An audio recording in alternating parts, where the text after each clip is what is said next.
1 Tessalonicenses 5, versículo 14.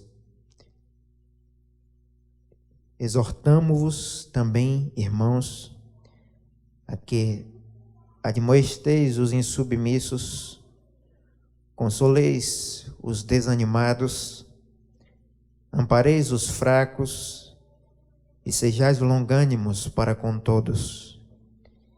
Evitai que alguém retribua a outrem mal por mal. Pelo contrário, segui sempre o bem entre vós e para com todos. Um teólogo que eu gosto muito, chamado Karl Barth, ele diz que palavra de Deus e revelação de Deus são sinônimos. Sem revelação de Deus não há palavra de Deus. O que eu quero dizer com isso? Se Deus não tomasse a iniciativa de se revelar através da pessoa do seu Filho, nós não teríamos a Bíblia escrita. Se Deus não tivesse tomado a iniciativa de abrir mão, de exercer a sua onipotência e derramar o seu precioso sangue por cada um de nós, não haveria Sagrada Escritura. Sem a revelação do Logos de Deus, do Verbo de Deus, da Palavra encarnada, Jesus, o Cristo, o ungido, o Messias, nós não teríamos Palavra de Deus. Por isso são sinônimos. Toda a palavra escrita, ela vem do hálito de Deus, ela vem dos pensamentos de Deus, ela é inspirada pelo Espírito Santo de Deus que conduz e se revela. E é por essa palavra que diz a Bíblia no Salmo 33:6, pela palavra do Senhor foram feitos os céus e os corpos celestes pelo sopro da sua boca. É por esse hálito de Deus que ele diz lá em Gênesis 1:1, no princípio criou Deus os céus e a terra. É por esse hálito de Deus, por essa palavra de Deus, em que a terra é criada do nada, e ele diz, haja luz, e a luz aparece. É pela palavra de Deus que você é criado, eu sou criado. É pela palavra de Deus que o espermatozoide se une ao óvulo para gerar uma vida. É pela palavra de Deus que uma mãe carrega no ventre um bebê que vai crescer, vai se desenvolver, vai se alimentar. É pela palavra do Senhor. Porque no princípio era aquele que é a palavra, e a palavra estava com Deus, e a palavra é Deus. E por meio da palavra foram criadas todas as coisas, e sem a palavra nada do que existe teria sido feito. E essa palavra é Jesus Cristo, e Jesus Cristo é essa palavra. De maneira que, se estamos aqui hoje, é porque essa graça nos alcançou. Essa graça alcançou as nossas vidas, nos transportando das trevas para o reino do Filho do seu amor. É por isso que nós estamos aqui, porque como diz o Martin Lloyd-Jones, um teólogo muito usado por Deus, ele diz que tudo na vida cristã é pela graça do início ao fim. É graça quando nós acordamos, é graça quando nos movemos, é graça por existirmos, é graça, esse favor imerecido de Deus, essa iniciativa de Deus de se revelar a nós. Não é o homem quem descobre Deus, é Deus que toma a iniciativa de se revelar ao homem. É Deus que se faz conhecido através da sua criação, através da consciência que você tem e através da sua suprema revelação, a maior de todas, o seu amado Filho Jesus de Nazaré. E esse Jesus que criou você, que é a palavra, que alicerçou a sua igreja, coluna e baluarte da verdade, e sobre esta igreja as portas do inferno jamais vão prevalecer contra ela. Sobre o fundamento Cristo, Filho do Deus vivo, a igreja está edificada e as portas do inferno jamais prevalecerão contra a igreja de Cristo. E aqui nesse texto, o Espírito Santo do Cristo vivo concede ao apóstolo Paulo algumas recomendações importantes acerca de um relacionamento saudável na igreja. Infelizmente, a igreja cristã brasileira, ela tem sido uma igreja doente. Ela tem sido uma igreja que padece e geme, e ela tem tentado, como cega, tatear no escuro, buscando uma luz, buscando um norte. E é interessante que, embora com tantas técnicas, com tantas coisas que são realizadas, com tantos recursos que dispomos, que os outros antigos não tinham à sua disposição, a igreja, ela tem perdido, muitas vezes, aquilo que o próprio Senhor Jesus orientou através da sua palavra, que é de mais importante para ela. E aqui eu quero compartilhar com você como você pode ter um relacionamento saudável na igreja, como você pode cultivar relacionamentos saudáveis nesse corpo vivo, nesse edifício vivo que é a igreja de Cristo. Aqui eu encontro 6 atitudes que nós devemos ter uns para com os outros dentro da igreja. E sem essas atitudes não importa aquilo que façamos ou aquilo que deixemos de fazer. Essas atitudes são atitudes primordiais e Paulo vai recomendar isso aos irmãos da igreja em Tessalônica. E nessa noite ele recomenda também a Igreja Batista Gentil do Ouro, recomenda também a igreja cristã por todo o território nacional, de atitudes que nós precisamos ter para cultivar relacionamentos saudáveis na igreja. Seja você visitante, seja você cristão ou não. Mas para isso, não há condição mais essencial para aprender essas recomendações do Espírito Santo a você, se para isso você não tiver um coração humilde. Não há condição mais essencial ao crescimento espiritual da igreja do que a humildade. E não há obstáculo maior ao crescimento espiritual de nós como corpo de Cristo do que o orgulho. O orgulho é o maior inimigo que impede a nossa unidade.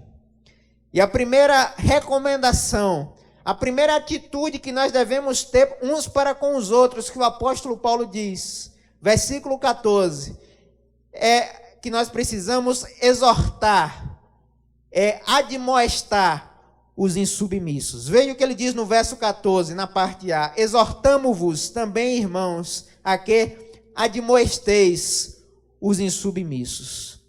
Na igreja de Tessalônica, meus irmãos, algumas pessoas estavam se rebelando contra o ensino do apóstolo Paulo. E Paulo, então, orienta a admoestação contra os insubmissos ao seu ministério apostólico, a pregação do evangelho realizada naquela comunidade de fé. E para isso, a palavra que Paulo usa para insubmissão no grego é atáctos, que se refere àqueles que não mantinham sua posição apropriada no exército, no combate. O termo aqui é um termo militar para insubmissão, ou seja, eram soldados que não se mantinham na sua devida formação, insistiam em marchar ao seu próprio modo, insistiam em viver e agir ao seu bel prazer, de acordo com a sua própria forma, de acordo com o seu próprio jeito, de acordo com aquilo que consideravam certos. E para isso, a palavra de Deus, ela vai nos orientar que nós precisamos, irmãos, com essa mesma graça que nos foi dada através de Cristo, a admoestar, exortar os insubmissos. E essa admoestação, ela precisa ser feita com muita sabedoria. Essa admoestação precisa ser feita com graça. Essa admoestação precisa ser feita com o desejo não de destruir o outro, mas com o desejo de restaurá-lo. A Bíblia diz em Hebreus capítulo de número 13, versículo 17, obedecei aos vossos guias e sede submissos para com eles. Obedecei aos vossos pastores, porque eles velam por vossas almas, como quem deve prestar contas delas, para que eles façam isto com alegria e não gemendo, porque isso não seria proveitoso a vós outros. Obediência, submissão à palavra de Deus. Submissão a quem Deus constituiu como autoridade sobre a sua vida. Quem foi que Deus constituiu como autoridade sobre você? Quem são as suas referências? Quais são os seus referenciais aqui dentro? Quem foi que Deus constituiu como autoridade sobre você? E se nós observarmos essa era transitória, passageira, insubmissa, nós iremos notar que não foram os referenciais que se perderam, mas fomos nós que perdemos os referenciais. Certa vez me perguntaram quantos pastores você tem na sua igreja. E eu respondi, depende do dia da semana. Domingo sou eu, segunda tem outro, terça tem mais outro, quarta tem um da televisão, quinta tem um outro, domingo eu sou o pastor. Mas a recomendação da palavra de Deus é: seja submisso, obedeça a quem Deus constituiu como autoridade sobre a sua vida. Acate a exortação do amor, ainda que você goste, ainda que você não goste. Quem de fato Deus constituiu para exortar uma igreja evangélica extremamente insubmissa, que vai ecoar, irmãos, uma realidade do antigo Israel em Juízes 17, verso 6. A Bíblia diz que naqueles dias em Israel não havia rei e cada um fazia o que achava mais correto. Cada um fazia o que achava correto, o que lhe dava na telha. Cada um agia conforme a sua opinião pessoal. E eu lamento que no nosso meio existe muito achismo. É muito eu acho, é muito eu penso, mas é pouco assim, diz o Senhor. Muito a palavra de Deus diz, a Escritura diz, não lendo ela toda, não apenas partes dela. O pastor David Wilkerson disse que a fé vem pelo ouvir toda a palavra de Deus e não apenas as nossas partes favoritas. Se você está no corpo de Cristo, você precisa ser submisso, não somente ao seu pastor, mas ao supremo pastor que é Cristo. Mas lamentavelmente as pessoas querem agir conforme querem fazer do jeito delas, da forma delas, do jeito que apraz a cada uma delas. É por isso que não respeitam, não honram e fazem, lamentavelmente, o ministério de muitos homens de Deus espalhados por esse país, gemendo. E depois pergunta, pastor, está triste por quê?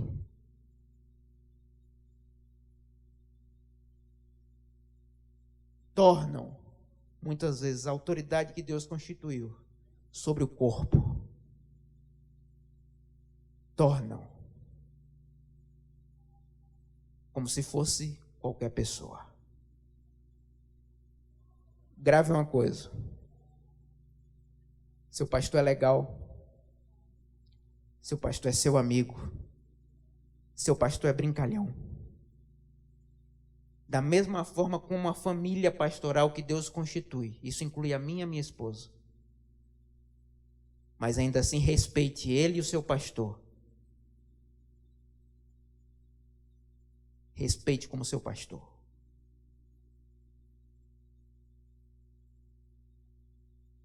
De vez em quando chegam uns caras para mim, e aí, Michel? Eu pergunto assim, eu já tomei Coca-Cola com você?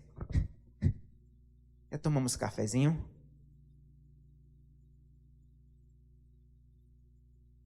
Intimidade gera respeito e não desprezo.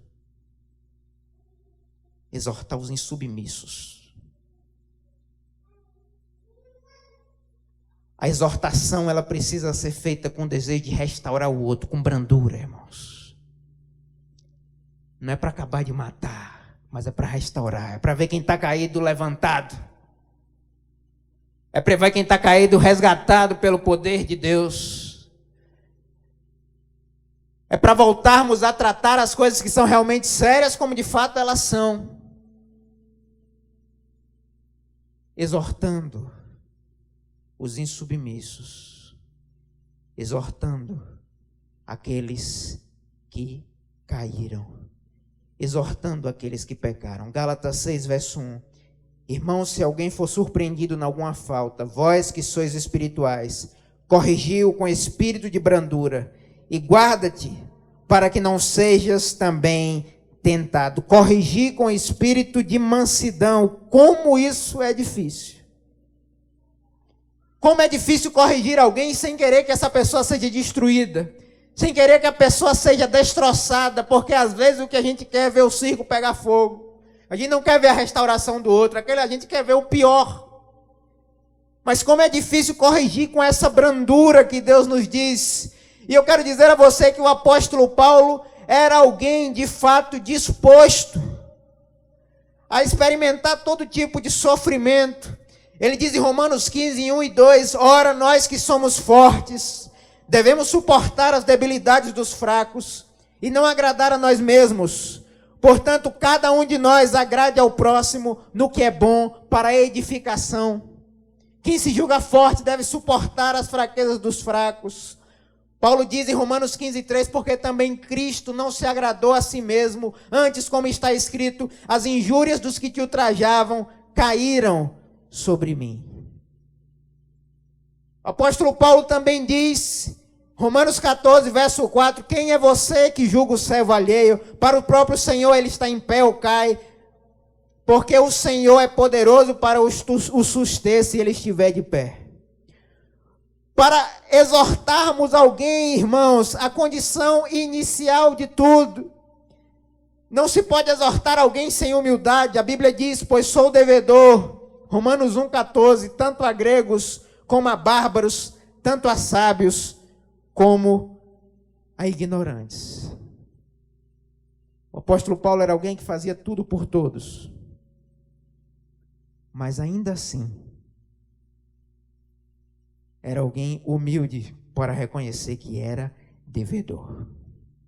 Para termos relacionamentos saudáveis, precisamos considerar a nós mesmos devedores do outro e não o contrário. O problema é que na igreja todo mundo acha que todo mundo tem dívida. Fulano não me visita, e você visita quando? Fulano não faz isso, e você agora se assentou no trono de Deus para julgar quem?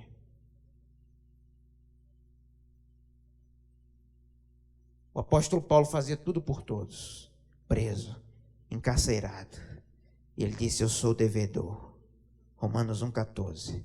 Eu devo a gregos, eu devo a gentios, eu devo a gente que é sábia, eu devo a gente que é ignorante. Só um coração humilde se considera devedor em relação ao outro. Um coração orgulhoso sempre considera o outro devedor de si. Por isso as relações no casamento, no namoro, ministério, pastor, igreja, sociedade, elas são muitas vezes tóxicas. Porque são relações que primam pelo senso do direito. Porque eu tenho direito. Inclusive no meio evangélico isso é uma coisa muito simples. O melhor dessa terra é meu por direito. Se Deus quiser, Ele dá, mas não é direito não. Se Deus quiser, Ele abençoa. Exalta um, abate outro, enriquece um. Deus é soberano. Embora haja muita desigualdade por ação humana, por mazelas humanas, mas o que eu quero dizer é que o apóstolo Paulo se considerava devedor de tudo e de todos. E você se considera devedor do seu irmão? Você se considera devedor tanto a sábios quanto a ignorantes? É isso, ele considera assim, eu podia ter feito mais, eu podia ter sido mais. Você se considera devedor? Como o apóstolo Paulo se considerava? Ah, irmãos. Em segundo lugar, a segunda atitude que a palavra de Deus traz a nós aqui nessa noite é que, como igreja, para mantermos relacionamentos saudáveis, dentro daqui, do templo, fora dele, os desanimados devem ser consolados. Veja o que Paulo diz, verso 14 ainda, exortamo-vos também, irmãos, a que vocês consolem os desanimados. Consolar os desanimados. Eu lamento que a igreja evangélica destrua os desanimados. Eu lamento que a igreja pise os desanimados. Eu lamento que nós, como pastores, destroçamos os desanimados. Há crentes que enfraquecem com as provas, perdem a alegria, o ânimo, o entusiasmo. Esses crentes não devem ser abandonados e esquecidos, mas eles devem ser consolados e reanimados. A palavra grega para desanimado significa os de alma pequena, os tímidos. Aqueles que por causa dos ventos e tempestades da vida enfrentam depressões. E o ignorante, o tolo, filho do diabo, que diz e abre a boca, está com depressão, isso é coisa do diabo. Está assim sofrendo de alguma síndrome, é porque não tem fé. Essas vozes malignas das profundezas do inferno que vêm para tornar a igreja um lugar, em vez de ser terapêutico, de cura, de hospital, tornar a igreja um tribunal. Que torna o cristianismo isso que ele tem sido nessa nação totalmente insuportável. Os desanimados devem ser consolados. Isso não é só função do pastor. Desculpa desapontar você. Não é só obrigação do pastor, responsabilidade do pastor. Não, é função nossa, como corpo de Cristo. Consolar os desanimados. Fazer isso, ainda que a gente não receba nada em troca. Hernandes Dias Lopes diz que em vez de repreender os desanimados de longe, o melhor é se aproximar deles e lhes falar com ternura.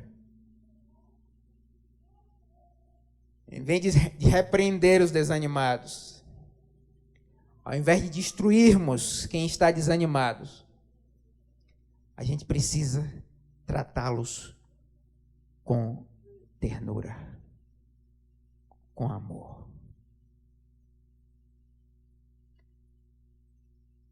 E a gente precisa parar de vibrar com pregações que botam o nosso ego lá em cima, que muitas vezes falam aquilo que a gente gosta de ouvir. E às vezes coisas tão simples nas Escrituras, princípios elementares tão básicos.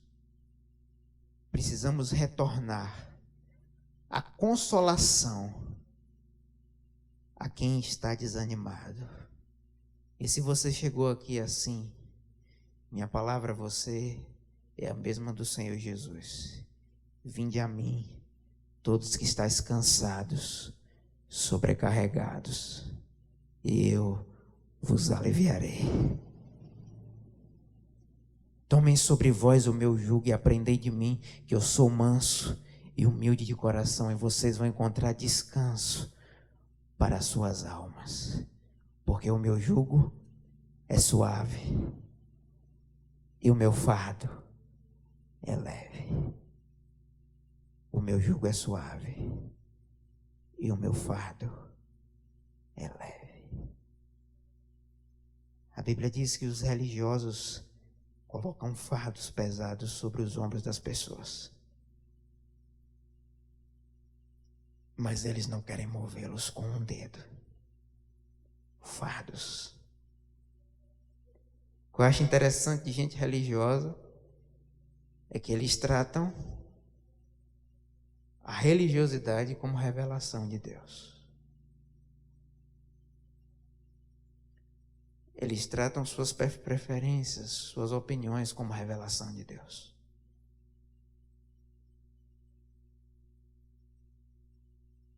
Em vez de repreender, acusar, console. E às vezes eu fico me perguntando por que consolar é tão difícil. Isso muitas vezes tem a ver com a própria visão que nós temos de Deus. Quando o Espírito Santo não é o Deus consolador da vida de alguém, ele jamais vai entender que o outro precisa de consolação. A visão que eu tenho do Espírito Santo de Deus como consolador, como aquele que é o Paracletos no grego, o consolador que o Pai envia, o Espírito da verdade, que o mundo não conhece. Esse Espírito consola. Esse Espírito me traz refrigério. Mas se eu não conheço esse Espírito, eu acho que ninguém precisa de consolo, nem eu mesmo. Salmo 23 diz: deitar-me faz em verdes pastos, guia-me mansamente a águas tranquilas, refrigera a minha alma. É o Espírito. Esse é o Espírito Consolador.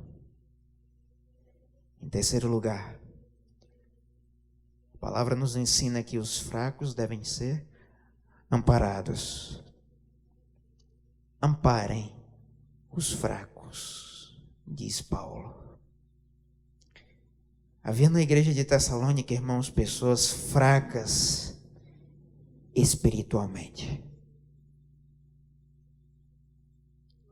Mas, lamentavelmente, para a igreja evangélica brasileira, os fracos não são crentes.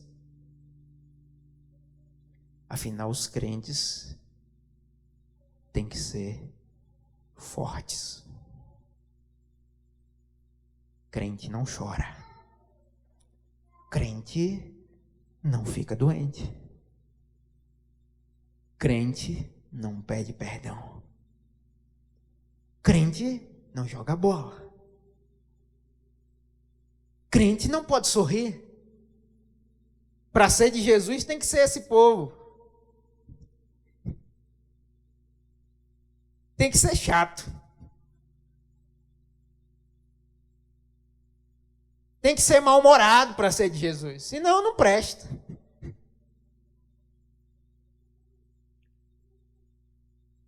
E os fracos, no original das Escrituras, doentes, sem forças, pessoas com problemas morais, com problemas espirituais, pessoas que estavam sendo alvo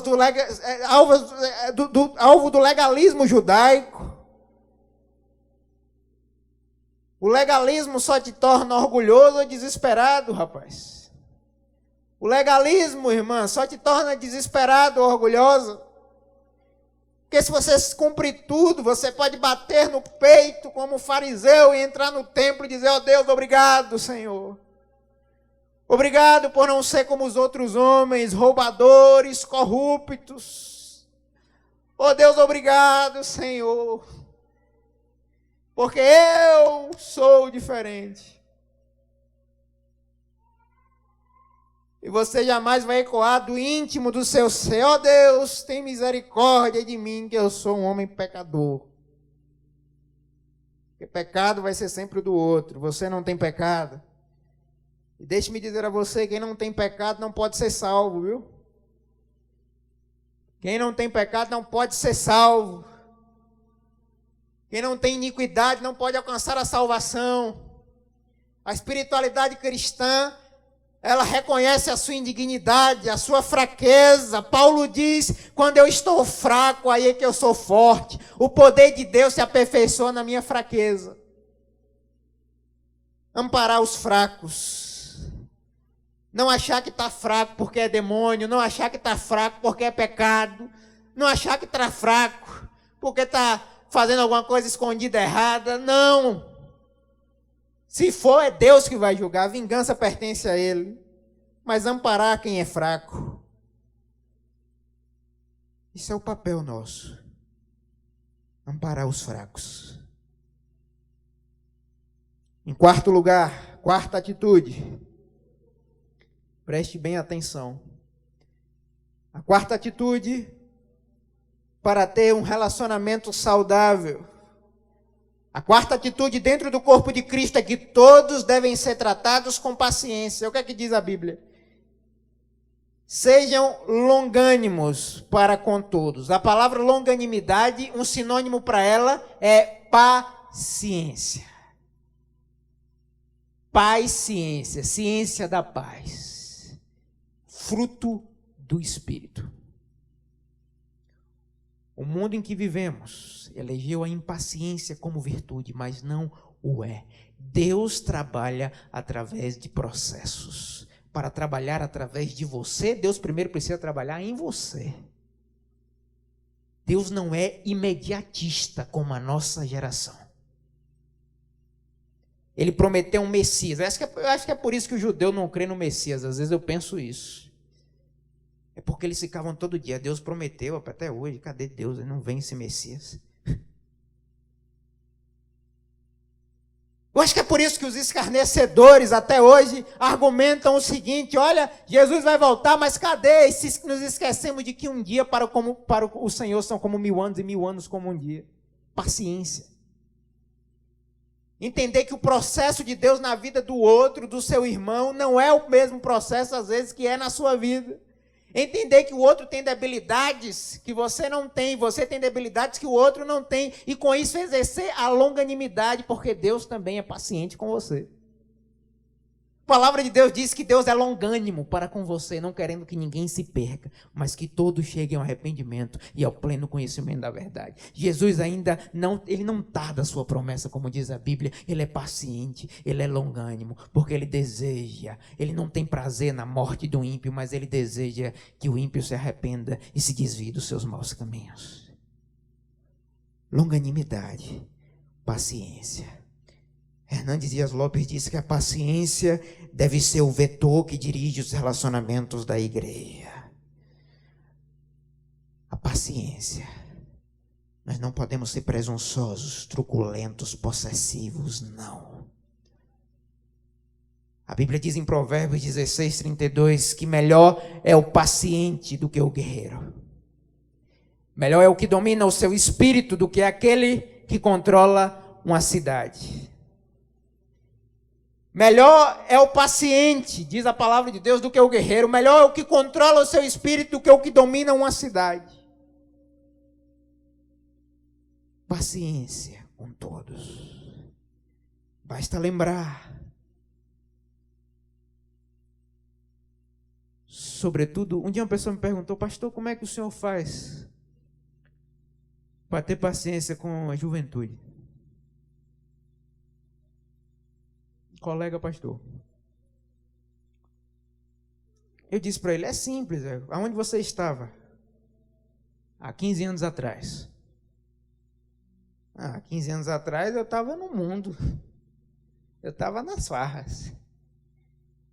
Eu falei: pois é, eu tenho um adolescente lá de 16 que está aqui. Da tua idade tu estava na farra. De 15 a 16 ele está na igreja. Deus te esperou quanto tempo? Rapaz, muitos anos. Eu falei: pois é. E por que tu não tem paciência? Onde é que tu estava? Há anos atrás. E por que tu quer que o outro aprenda tudo em 1 ano, em meio ano? Por quê? Que lógica do diabo é essa? Temperança. Por isso que eu não desisto de ninguém. Jesus não desistiu de um homem na beira de uma cruz que disse: Senhor, eu pequei. Lembra-te de mim quando estiver no paraíso. Eu não desisto. Na beira da morte. Está lá. O Espírito pode tocar, pode se arrepender. Não desista. Não desista de ninguém. Não desista, irmã, daquele marido que está lá, que você ora todo dia pela conversão dele. Não desista. Não desista de crer que o Evangelho é o poder de Deus para restaurar o pior pecador. Mas para isso é preciso paciência. Paciência não significa conformismo, não significa que a gente agora vai ficar esperando as coisas caírem do céu, não. Significa que nós vamos trabalhar como se tudo dependesse de nós e esperar como se tudo dependesse de Deus. Quinto lugar, Paulo diz e exorta, versículo 15: evitai que alguém retribua a outrem mal por mal, não pague o mal com o mal. Eita, coisa difícil, não é? Não pagar o mal com o mal. Quem está dizendo isso, meus amados irmãos e amigos, é alguém que sofreu muitas pressões, é o apóstolo Paulo. É alguém que sofreu muitas acusações, ataques, censuras. Paulo foi escorraçado de Tessalônica, ele foi chamado de tagarela em Atenas, Ele foi chamado de impostor em Corinto. Ele foi vítima de trauma em Jerusalém. Ele ficou preso em Cesareia. Porém, jamais deixou que as pessoas interferissem na sua maneira de agir, nos seus sentimentos, nas suas motivações. E ainda assim, alguém como o apóstolo Paulo, que passou por muitas privações, que passou por muitas dificuldades, ele diz em 1 Coríntios 4, versículo 12, quando somos injuriados, bendizemos, quando perseguidos, suportamos, quando caluniados, procuramos conciliação. Até agora, temos chegado a ser considerados lixo do mundo, escória de todos. Nós somos a escória. Quando a gente é injuriado, a gente bendiz. Quando nós somos perseguidos, nós suportamos. Quando nós somos caluniados, nós procuramos conciliação. Mas fica difícil numa igreja que quer ser cabeça e não cauda. Fica difícil no cristianismo evangélico brasileiro se considerar lixo do mundo. Num cristianismo estatal de Constantino, que coloca Deus, que não é Jesus, acima de tudo. E coloca os seus interesses pessoais acima de todos. Fica muito difícil não pagar o mal com o mal no cristianismo que exorta, prega e anuncia constantemente a vingança. Anuncia constantemente a retaliação. Paulo escrevendo à igreja de Corinto, 1 Coríntios 6, verso 7, ele diz: por que não sofreis antes a injustiça? Por que não sofreis o dano? Pais que ensinam filhos, vai lá, se ele fez, faz a mesma coisa. Valores anticristãos, contrários à palavra de Deus, sendo ensinados como se fossem verdade de Deus. Em Romanos 12, Paulo escreve à igreja em Roma, versículo 19, ele diz: não vos vingueis a vós mesmos, amados, mas dai lugar à ira, porque está escrito: a mim pertence a vingança, eu é que recompensarei, diz o Senhor. Pelo contrário, se teu inimigo tiver fome, dê a ele de comer. Se tiver sede, dê a ele de beber. Fazendo isso, você vai amontoar brasas sobre a cabeça dele. Não te deixes vencer pelo mal, mas vence o mal com o bem. Irmãos, que tempos nós estamos vivendo, onde essas verdades elas estão sendo omitidas, inclusive dos púlpitos, porque essas verdades tiram o poder das mãos deles. Eles sabem disso. 1 Pedro 3, versos 8 e 9. Pedro, que tentou cortar, tentou detonar com um homem, cortou a orelha de um soldado romano. E Jesus disse: se você viver pela espada você vai morrer. Guarde a espada. Pedro aprende com Jesus, ele diz na sua carta, capítulo 3 de 1 Pedro, versos 8 e 9: finalmente sede todos de igual ânimo. Igual ânimo, como assim, irmãos? Como assim de igual ânimo, se nós somos diferentes? Ele está falando aqui de uma só atitude. Não é para ser igual ao outro, mas é amar o outro na diferença dele. Sede compadecidos, amigos, misericordiosos, humildes, não pagando mal por mal, ou injúria por injúria, antes, pelo contrário, bendizendo, pois para isto mesmo fostes chamados, a fim de receberdes bênção por herança.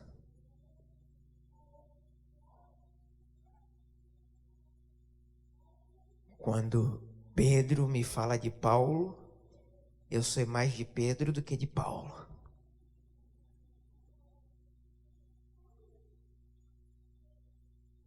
significa isso, pastor? A boca fala daquilo que o coração está cheio. João Calvino diz que a língua existe para revelar os nossos corações. E Jesus disse: como vocês são maus, podem dizer coisas boas.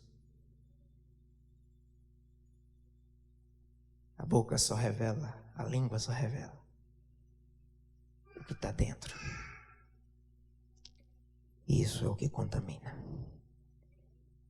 Os perdoados precisam perdoar. Estamos caminhando. Daqui a minutos,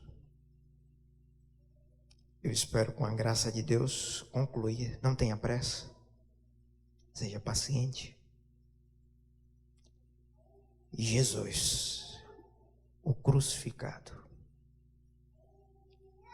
o torturado no madeiro, disse,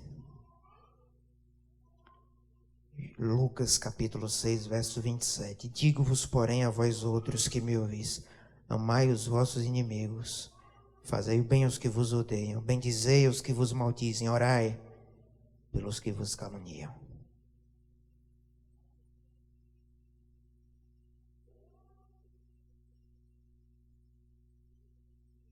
Ao que te bater numa face, dá a outra.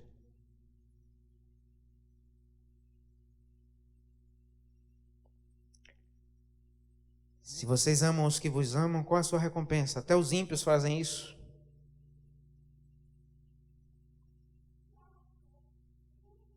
Sede misericordiosos, como o vosso Pai é misericordioso.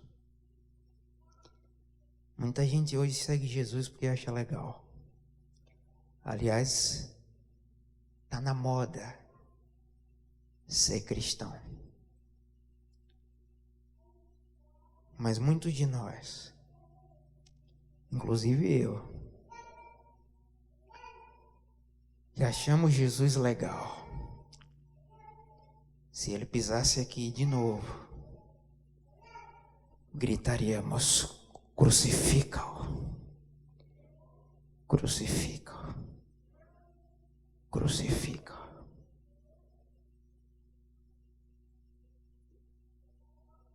É muito bom ter a companhia do Jesus que se adapta à nossa plataforma política, ao nosso estilo de vida, à nossa ideologia. O difícil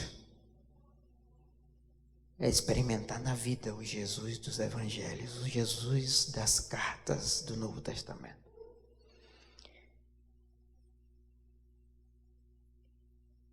Não pagar o mal com o mal. Nós ainda estamos na obsolescência da antiga aliança. Ainda estamos na teologia da retribuição. Quando o que nos salvou foi um ato de graça e não merecimento.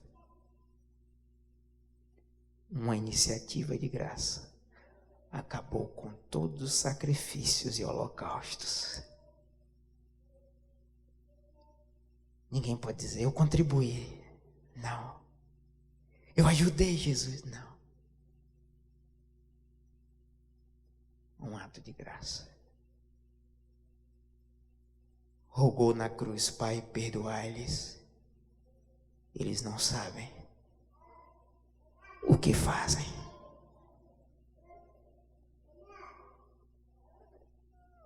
Perdoai-lhes.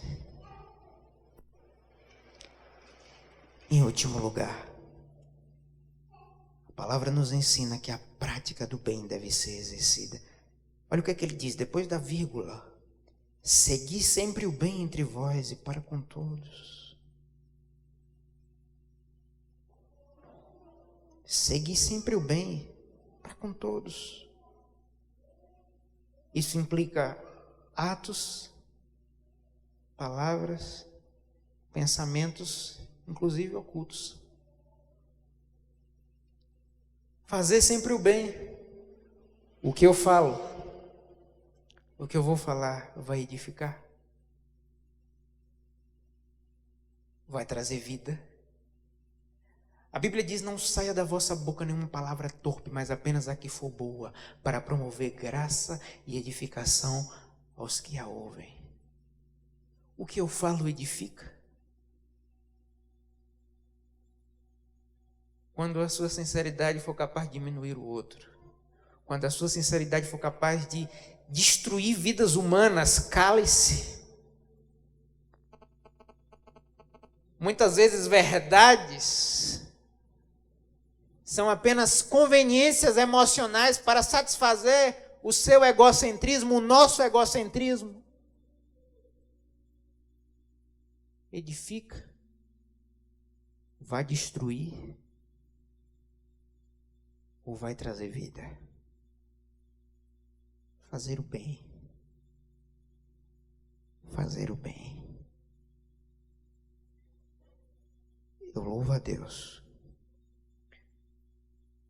porque os cristãos que marcaram profundamente a minha caminhada de fé em Jesus Cristo não foram aqueles com diplomas de teologia, com capacidades de exegese, hermenêutica, que são disciplinas que a gente estuda no curso de teologia. Não, eu louvo a Deus porque os que impactaram a minha vida, e gente que olhava e dizia: meu Deus do céu, como ele é a cara de Jesus.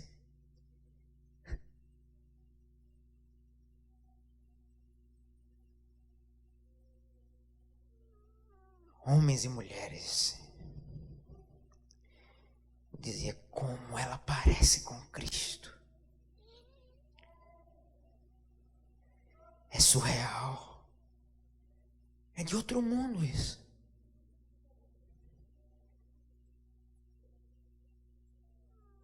Porque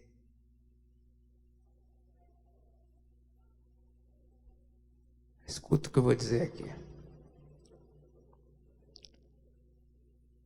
Nossos pastores nos ensinaram a frequentar igrejas e não a viver a palavra.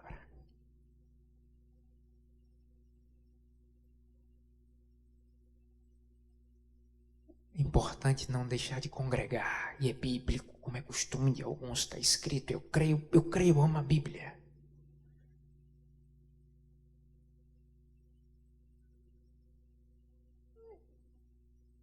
Mas ser seguidor de Jesus de Nazaré,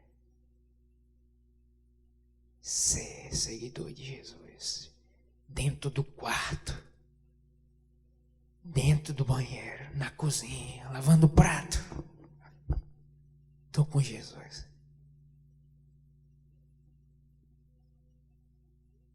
A palavra me habitando, me confrontando, me confortando, molhando as páginas deste livro de lágrimas de arrependimento. Tem um pregador chamado Moody. Ele sofreu de um problema de obesidade, era muito gordo. E ele investia horas e horas de joelhos, apesar do peso. Fazer o bem não para que as pessoas nos aplaudem, digam: nossa, como ele é bonzinho, como ela é boazinha. Não. Se as pessoas reconheceram, que bom. Mas se elas não reconhecerem, que toda a glória seja dada a Deus. É para que a honra seja do Senhor. Como Jesus disse em Mateus 5,16, assim brilha a vossa luz diante dos homens, para que vejam as vossas boas obras e glorifiquem o vosso Pai que está nos céus. Esses preceitos são a começar em mim, que sou devedor, a nós que somos devedores uns dos outros.